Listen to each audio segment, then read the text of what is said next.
Sir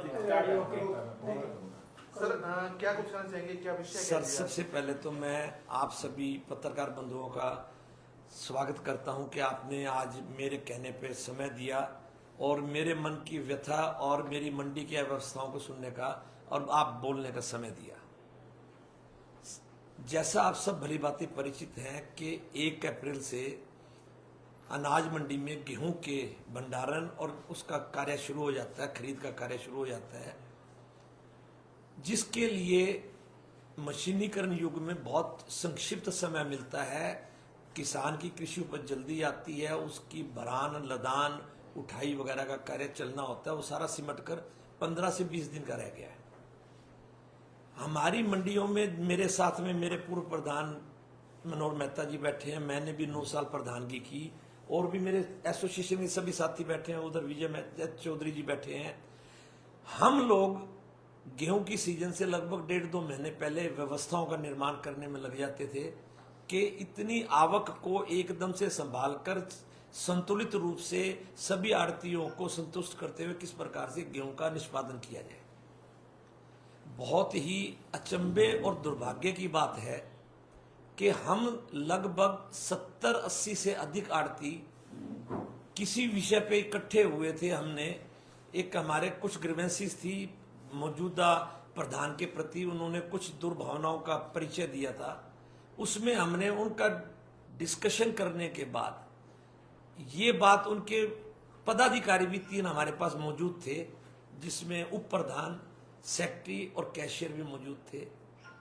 सबको हमने message दिया कि जनरल हाउस की एक मीटिंग बुलाई जाए और व्यवस्था का निर्माण करने का सबको परिचय दिया जाए कि किसको क्या जिम्मेदारी दी जाती है। इस सब के विपरीत आज तक जितने प्रधान मेरे पूर्वत हुए, मेरे साथ हुए या मेरे बाद हुए, हर सीजन, चाहे वो धान का सीजन है चाहे वो कनक का सीजन है, एक जनरल हाउस की मीटिंग का बुलाना जाता है और उसमें बैठकर सबके सुझाव लेकर एक स्वस्थ परंपरा का और एक व्यवस्था का निर्माण किया जाता है, जो कि हमारे प्रधान जी ने डिमांड करने के बावजूद सिर से बात को उतार दिया। और जिसका परिणाम ये है कि आज मंडी में त्राही मची हुई है। कल आपने प्रधान जी की बाइट सुनी है, भी ठेकेदार मनमानी करता है। अगर आज से पहले प्रशासन के माध्यम से ठेकेदार को समुचित संदेश दिया गया होता और उसके ऊपर कोई ना कोई दंड का निर्धारण किया गया होता, तो प्रधान की ऐसी, अपने ठेकेदार की ऐसी उद्दंडता नहीं थी, हिम्मत नहीं थी कि वो प्रधान को जवाब दे दे भी तेरे से जो होता है कर ले। और प्रधान को भी इस बात को सुनकर अगर अफसोस नहीं हुआ तो मुझे तो कम से कम अफसोस है कि उनके साथ कम से कम 450 आड़ती और 600-650 लाइसेंस के आड़तियों का गारिमा जुड़ी हुई है। वो अपने आप को इतना असहाय क्यों महसूस कर रहे हैं? असहाय वो महसूस इसलिए कर रहे हैं कि उनके अंदर, खुद के अंदर जो है एक चोर है, वो अंदर से भयभीत हैं कि उन्होंने इस प्रकार से अपने पद का निर्वहन नहीं किया जो निष्पक्ष निर्वहन होना चाहिए। आज मैं आपके सामने बैठा हूं, मेरी 2 फर्म है, राधेश्याम सुशील कुमार, राधेश्याम एंड सन्स। आज तक एक बैग भी एसोसिएशन के माध्यम से मेरी दुकान का नहीं उठा। मेरे बच्चे, मेरे दुकान का नंबरदार, मेरा अकाउंटेंट, मैं स्वयं, हमने कैसे भाग दौड़ करके किसी भी प्रकार से ट्रक को लाए तो हमारा बार बार ट्रक का गेट पास काटने से रोका गया। अभी आपके आने से पहले, कुछ देर पहले ही आपके सामने बात हो रही थी, भी मेरे ट्रक का गेट पास नहीं काटा गया। परसों एएफएसओ ने 3 गाड़ियां मेरी लाइन में लौट करके दी और आपको मैंने सबूत दिया है, उन तीनों गाड़ियों के गेट पास मेरी लाइन के किसी भी आड़ती का नहीं कटा, वो पता नहीं कहां गई। अगर ऐसा अव्यवस्था रहेगी तो उसमें भ्रष्टाचार भी होगा। अगर ऐसी जो मनमानी और जोरा जोरी होगी तो वो पैसों का दोहन आड़तीय का होना लाजमी है। इतनी लेट गेहूं का उठान हो रहा है, एक आड़ती की 3 से 5 क्विंटल गाड़ी घट रही है साथियों। 3 से 5 क्विंटल का मतलब हुआ कि पूरी की पूरी आड़त का उसमें लग जाना, गेहूं उठाने के पैसे लग जाने, आड़त का फिर तात्पर्य क्या रह गया? किस लिए बैठकर हम काम करें, और क्यों हम लोग जो है एक चुने हुए पदाधिकारी बनाते हैं जो अपने पद का निर्वहन नहीं करते। आपके माध्यम से मैं बड़ा स्पष्ट रूप से कहता हूं कि प्रधान जी अपने चहेतों का बड़ा स्मूथली उनका माल उठा है। जिनको प्रधान जी का आशीर्वाद प्राप्त है उनका माल उठ रहा है। नाम बताने की बजाय मैं आपको ये बात का एक गुजारिश करूंगा कि जो भी कंसर्न एजेंसी है उनके अगर उठान के रिकॉर्ड उठाए जाएं तो आपको स्पष्ट रूप से बात निकल कर आ जाएगी कि किन फर्मों के माल जो है प्रायोरिटी बेसिस पे उठे हैं। सुरेंद्र जी, आपने कहा कि प्रधान अपने चहेतों का माल उठवा रहे हैं लेकिन आपका नहीं उठवा रहे हैं, इसके बीच की वजह क्या है? आपसे इतना द्वेष क्यों है? व्यक्तिगत द्वेष कभी मुंह से जाहिर नहीं होता भाई। व्यक्तिगत द्वेष उसके कार्यकलाप से महसूस होता है। जिस प्रकार से मेरे ट्रकों के गेट पास रोके गए, मुझे ट्रक नहीं दिए गए ट्रकों को वहां पे नहीं लगाया गया, उनको दंडित नहीं किया गया। अगर व्यवस्था में ट्रक मुझे दिए गए हैं, मेरी लाइन में दिए गए ट्रक हैं और वो मेरी लाइन में नहीं लग रहे, तो उनको क्या दंड दिए गया है? तो प्रधान वो, ये तो कार्रवाई उनको करनी पड़ेगी। और मेरे से द्वेष क्या है ये तो उनका अंतर मन बताएगा, पर मेरा जो माल है आज तक एसोसिएशन ने एक ट्रक की भी व्यवस्था करके नहीं दी, तो मैं तो इसका और क्या अर्थ निकालूंगा। सीजन बिल्कुल एंडिंग पे है, 1 तारीख से खरीद शुरू हुई है, अब पूरा महीना होने को है। सीआईडी रिपोर्ट और जो अखबार लगातार छाप रहे हैं कि 70% जो है लिफ्टिंग हो चुकी है। आप अभी बाहर जाकर मेरी दुकान के बाहर देखो, सड़क अब भी ब्लॉक है। आज अभी 2 ट्रक उठे हैं तो कोई आपको थोड़ा दिखा होगा, पूरी मंडी में ट्रक फराटे से घूम रहे हैं और मेरी लाइन ब्लॉक है। क्या मेरी माल ज्यादा आता है? आपको बता दूं, बड़ा अद्भुत संयोग है कि पूरी 22 नंबर की नुक्कड़ से और 36 नंबर की नुक्कड़ पे 7 दुकानों पे ही माल आता है। उसके बावजूद उठान की ये व्यवस्था है। आप जाके खुद उसकी फोटो खींचिए, आप खुद अवलोकन कीजिए, आपको पता लग जाएगा। सुरेंद्र जी, जिस तरह की लिफ्टिंग की व्यवस्था आप बता रहे हैं कि अनाज मंडी के अंदर हुई है और जो प्रॉब्लम्स आ रही है उसको लेकर आपने प्रधान जी से बातचीत करने का प्रयास किया कि ऐसी व्यवस्था क्यों, सुधार क्यों नहीं हो सकता? प्रधान जी ने आज मेरा जो ट्रक लाइन में लगा हुआ था उसको ट्रक को लेने गए तो उसके अंदर बैठे हुए आदमी को उन्होंने डांट के भगा दिया। पर उन्होंने जो है वो गेट पास मेरी ही लाइन में किसी आदमी को काट दिया। मैंने अपने बच्चे को भेजा कि बेटा तू पूछ के अभी प्रधान जी आप हमारा नंबर ही क्यों काट रहे हो? तो उन्होंने बड़ी बदतमीजी से मेरे बच्चे के साथ बात की और उन्होंने इसको कहा भी तू होता कौन है, चल कमरे से बाहर निकल जा। नहीं, एक तरफ तो प्रधान जी कल ब्रीफिंग में कहते हैं कि मैं आड़तियों के लिए लड़ाई लड़ रहा हूँ, कल ये बात कहते हैं ठेकेदार मनमानी कर रहा, और दूसरी तरफ वो खुद इस तरह की मनमानी करेंगे, फिर व्यवस्था कैसे? सर मुझे नहीं मालूम उनके बारे में, तो मैं उनके मानसिक व्यवस्था का क्या, उनके मानसिक अवस्था का मैं कैसे बता सकता हूं। मैं मेरे साथ जो घटित हुआ वो बता सकता हूं कि वो कहते हैं आड़तियों के लिए लड़ाई लड़ रहा हूं। वो थोड़ा सा फर्क है, वो आड़तियों से लड़ाई लड़ रहे हैं, आड़तियों के लिए लड़ाई नहीं लड़ रहे, आड़तियों से लड़ाई लड़ रहे हैं, जिसमें मैं पीड़ित हूं। मैंने अपनी व्यथा आज आपके सामने रखी है। मौके पे प्रधान है और ठेकेदार को फोन किया जाता है कि आप लिफ्टिंग नहीं करा रहे, ठेकेदार भी जवाब दे देता है मंडी की हड़ताल कर लो, मैं नहीं बस। तो जो भी ठेकेदार है अगर इस प्रकार की हिमाकत करता है, पूरी एसोसिएशन का हौसला उनके साथ है, प्रधान को आगे बढ़ के जो है पूरी इसका मुकाबला करना चाहिए। आओ हड़ताल लगाओ, धरना प्रदर्शन करो, कैसे सब साथ होंगे। हम लोग किसी व्यवस्था को तोड़ने के लिए नहीं है, व्यवस्था है ही नहीं, ये हमारा सबसे मन का दुख है। आप ये कहो ना, ये जो पहले व्यवस्था कर रखी थी उसको सुधारने के लिए ड्रामा किया है। नहीं भाई जी, 1500 से 2000 दुकानें हैं लगभग। क्या हमारी 650 दुकान, 650 दुकानें, जितनी मंडी के इतने आड़ती हैं, क्या लगता नहीं कि प्रधान को ये दिक्कत आ रही है तो आप लोगों से बातचीत करके प्रशासन को जगाया जाए भी आड़ती हमारे साथ है? वो आज तक किसी मीटिंग में प्रधान जी बुलाते ही नहीं, मीटिंग करते ही नहीं है। अपने ऑफिस में जो हमारा कार्यालय है उसमें गिने चुने लोगों के साथ विचार विमर्श होता है और उसका अपना सोच से निष्पादन करते हैं। विचार विमर्श करें। जब हम लोग थे, हमारे मनोहर जी थे, हम पूरी लाइन की एक मीटिंग बुलाकर उसमें जिम्मेदार लोगों की एक कमेटी बनाते थे और वहां का संचालन, गेहूं का उठाने का संचालन उनको दे देते थे। तो सुंदर जी, अगर आपकी प्रधान सुनवाई नहीं कर रहा है तो क्या इसके ऊपर का कोई पैमाना है या कोई पैरामीटर्स हैं जिसके तहत आप अधिकारियों को अपनी लिफ्टिंग की व्यवस्थाओं को दुरुस्त कर सकते हैं? आपको लगता है ऐसा कोई सिस्टम हो सकता है? जी, इसका एक बहुत अच्छा उपाय है।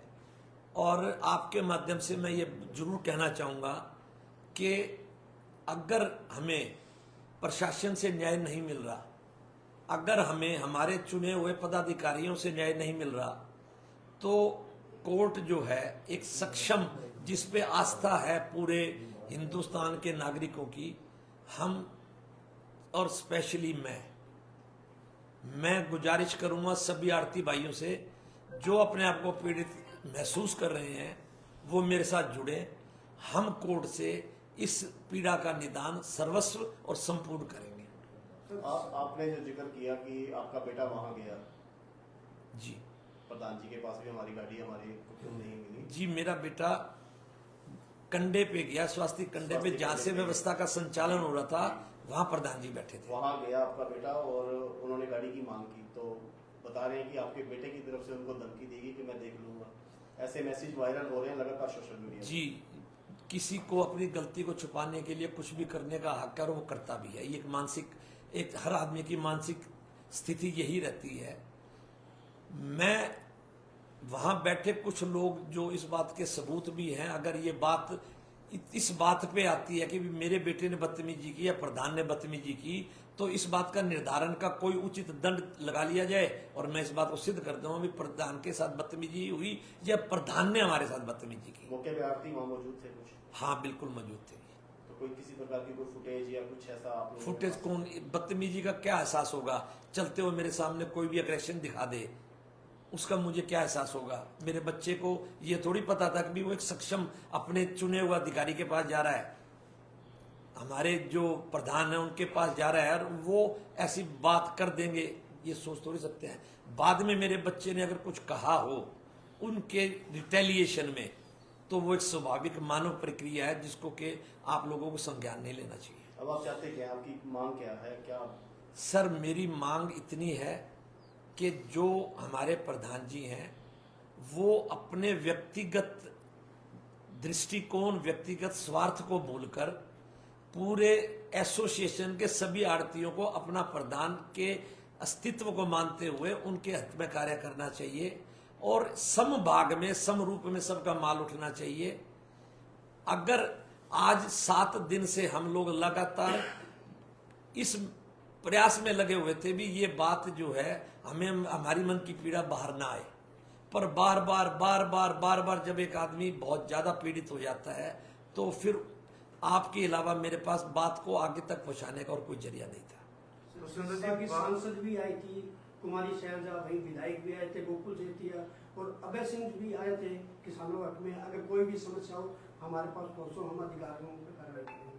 बताइए, उनके पास भी आप कहीं गए? उनके सब के आगमन पे मैं वहीं मौजूद था और मैंने एड्रेसल भी किया था, परंतु जो सत्तासीन लोग हैं हमारी पार्टी या जो प्रशासन, सत्ता का काम है प्रशासन को एक उचित जिम्मेदारी देना, इसमें प्रशासन का दायित्व सबसे बड़ा बनता है कि वो दी गई जिम्मेदारियों का निर्वहन करे। उसमें जो हमें प्रशासक मिले हैं उन्होंने अगर काम किया होता तो आज मैं इतना तकलीफ में क्यों बोलता होता। सुरेंद्र जी, प्रधान आपकी सुनवाई कर नहीं रहा, प्रशासन आपकी सुन नहीं रहा, लिफ्टिंग की बड़ी प्रॉब्लम्स हैं, आप जैसा कि आप बता रहे हैं, तो व्यवस्थाएं मैनेज कैसे होंगी? क्या लगता है आपको, क्या सोल्यूशन क्या निकलेगा इसका? जी, मैंने आज जो है इस एपिसोड के बाद दोबारा से एफएसओ से बात की है, राहुल जाखड़ जी से बात की है मैंने। उन्होंने मुझे आश्वासन दिया है, वो किसी मंडी में थे बाहर, कि भी मैं आके बात आपकी सुनता हूँ। अगर वो इस बात को नहीं मानेंगे तो मैं एसडीएम साहब के पास जाऊंगा, वो हमारे नोडल अधिकारी हैं। अगर फिर भी नहीं होगा तो मैं डीसी साहब के पास जाऊंगा। बहुत बड़ा ये इशू, अब तो हम लोग इस सीजन की परिणति पे हैं, पूरा होने के कगार पे हैं। ये तो एक मुझे टारगेट किया गया, मेरे बच्चे से बदतमीजी की गई, जो हमें ट्रक दिए गए वो जोन में ट्रक चल ही नहीं रहे, उस लाइन में कोई और ट्रक ले आए हम लोग तो उसकी जो है गेट पास रोक दिया जाता है। इस प्रकार से तो कोई व्यवस्था नहीं चलेगी। 3 टर्म आप भी प्रधान रहे हैं, पहले भी क्या ऐसी दिक्कतें देखने को, फेस करने को मिली? साहब, एक अद्भुत बात बताना चाहूंगा। जब मैं प्रधान था सन 2010 से लेकर 19 तक, उस समय गेहूं इस अनाज मंडी में 22 लाख से 25 लाख बैग आया करते थे। आज तो उसका आधा भी नहीं आ रहा। पिछले साल तो सिर्फ 7.5 लाख बैग आए थे, जिसमें पिछले साल भी हम खून के आंसू रोए हैं और इस साल भी रो रहे हैं। अगर वो 25 लाख बैग का निष्पादन करना पड़े तो मुझे नहीं पता भी क्या भगवान होते और क्या प्रजा होती। 3 महीने नहीं मुकता ही काम ये 25 लाख बैग आए थे 3 अब महीने में काम थोड़ा सा जो है मैं आपसे विश्राम लूंगा। महावीर जी कुछ बोलना चाहें तो मेरा उनसे निवेदन है, मनोहर जी से मेरा निवेदन है।